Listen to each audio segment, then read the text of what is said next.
একবারও সংসার ছাড়ার কথা তিনি বলেননি, বরং বাবা মা স্ত্রী ছেলে মেয়ে সকলকে নিয়ে থাকার কথা বলেছেন।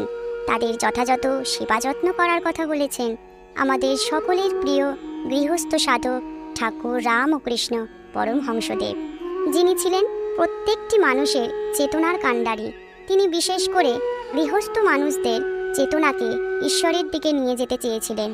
কারণ গৃহস্থ মানুষকে সংসারের ভিতরে বাইরে অনেক কাজ করতে হয়।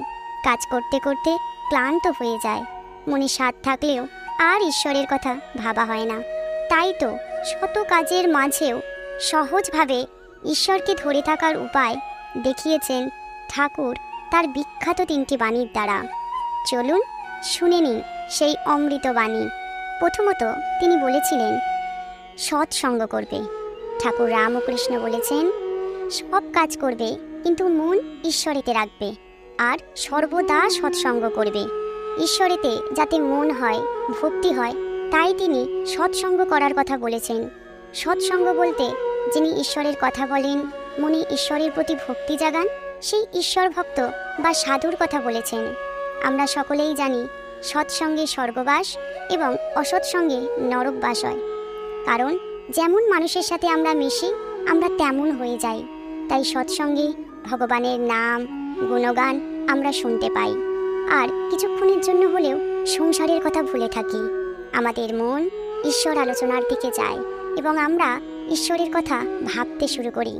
তাই তিনি সৎসঙ্গের উপর বিশেষ জোর দিয়েছেন। সৎসঙ্গে ঈশ্বর মনে বাস করেন।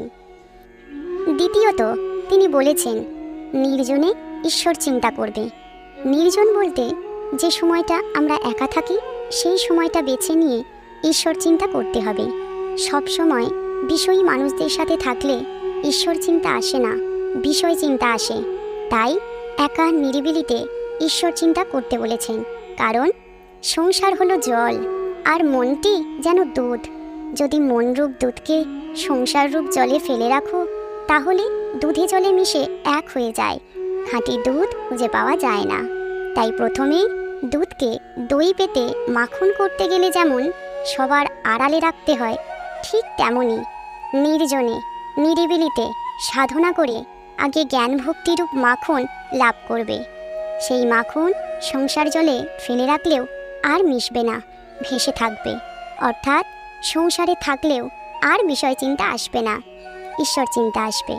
তাই আপনারাও মাঝে মাঝে যখন একা থাকবেন তখন ঈশ্বরের মহান কীর্তির কথা ভাববেন এবং ভাবতে ভাবতে তাকে অনুভব করবেন। তৃতীয়ত তিনি বলেছেন ধ্যান করবে মনে কোণে ও বনে। যখন ঈশ্বর চিন্তা করবে তখন মনে বিচার করবে ঈশ্বরই একমাত্র নিত্য বস্তু। টাকা দিয়ে ভাত ডাল কাপড় থাকবার জায়গা হয় এই পর্যন্ত, এগুলো তো অনিত্য বস্তু, এতে ঈশ্বর লাভ হয় না। টাকার ব্যবহার ঠিকমতো জানলে টাকা জীবনের উদ্দেশ্য হতে পারে না। জীবনের সারবস্তু হলো ঈশ্বর। ঈশ্বর সত্য, জগৎ মিথ্যা।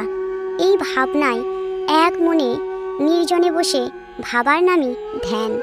অর্থাৎ মনকে একমুখী বিষয়ে কেন্দ্র করাই হলো ধ্যান।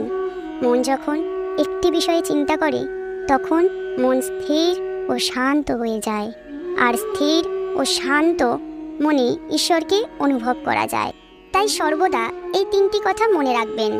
সৎসঙ্গ করবে, নির্জনে ঈশ্বর চিন্তা করবে, ধ্যান করবে মনে কোণে ও বনে।